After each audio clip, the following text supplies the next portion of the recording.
Hello friend, स्वागत है आपका एजुकेशनल चौपाल में। पीवाईक्यू सीरीज के अंतर्गत आज हम लोग जीएस पेपर 2 के सेक्शन 1 जो कि इंडियन पॉलिटी है उसके एक प्रश्न के मॉडल स्ट्रक्चर को समझने का प्रयास करेंगे। हमारा आज का प्रश्न 46th बीपीएससी के मुख्य परीक्षा का पीवाईक्यू है। तो चलिए देखते हैं आज के प्रश्न को, जो है चुनाव प्रचार से आप क्या समझते हैं। बिहार के चुनाव प्रचार की महत्वपूर्ण पद्धतियों पर प्रकाश डालिए। What do you understand by election campaign? Throw light on the important methods of election campaign in Bihar. तो इसमें सबसे पहले हम लोग इस प्रश्न के इंट्रो अर्थात भूमिका को समझने का प्रयास करते हैं कि उसमें क्या लिखा जा सकता है। तो जैसा कि क्वेश्चन में बोल रहा है what do you understand by election campaign, तो हम लोग को इसमें इलेक्शन कैंपेन को डिफाइन करना होगा। तो मैंने यहाँ पे किया है election campaign are mean by which candidate and political parties prepare and present their ideas and position on issue to voters in the period presiding election day. चुनाव प्रचार वह साधन है जिसके द्वारा उम्मीदवार और राजनीतिक दल चुनाव से पहले की अवधि में मतदाताओं के समक्ष मुद्दों पर अपने विचार और स्थिति को तैयार एवं प्रस्तुत करते हैं।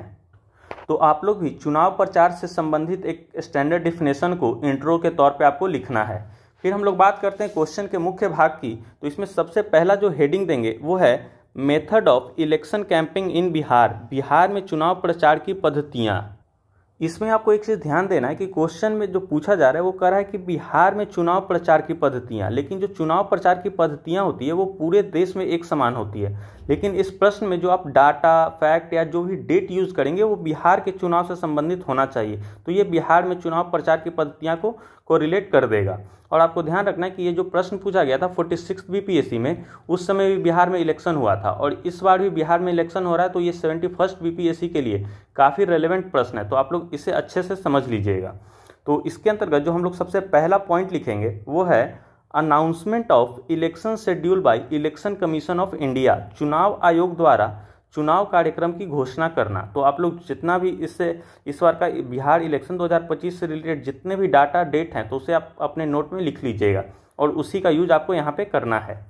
फिर है दूसरा point issue of notification by election commission of India. चुनाव आयोग द्वारा अधिसूचना जारी करना और आपको इसमें क्रोनोलॉजिकली लिखना है। जैसे सबसे पहले अनाउंसमेंट होता है, फिर इशू ऑफ नोटिफिकेशन होता है, तो इसी तरह से आपको क्रोनोलॉजिकली लिखना है।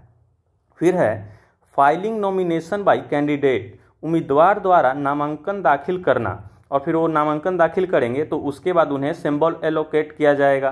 तो ये हो गया। फिर उसके बाद जो चौथा पॉइंट इसमें आएगा वो है oath and affirmation of candidate. उम्मीदवारों की शपथ और या प्रतिज्ञान। फिर है इलेक्शन कैंपेन, चुनाव प्रचार, वो भी अंडर एमसीसी मतलब मॉडल कोड ऑफ कंडक्ट को फॉलो करते हुए उन्हें चुनाव प्रचार करना है।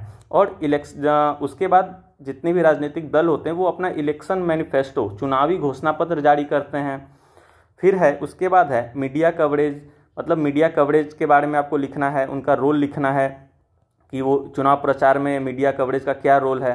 फिर है polling day and the counting of votes, मतदान दिवस, फिर मतगणना। तो जैसे कि इस बार बिहार में टोटल 2 फेज में इलेक्शन हो रहा है तो उसे आप लोग कोट करेंगे और फिर मतगणना किस दिन हो रहा है उसे आपको कोट करना है। तो ये हो गया इसका मेन मुख्य भाग।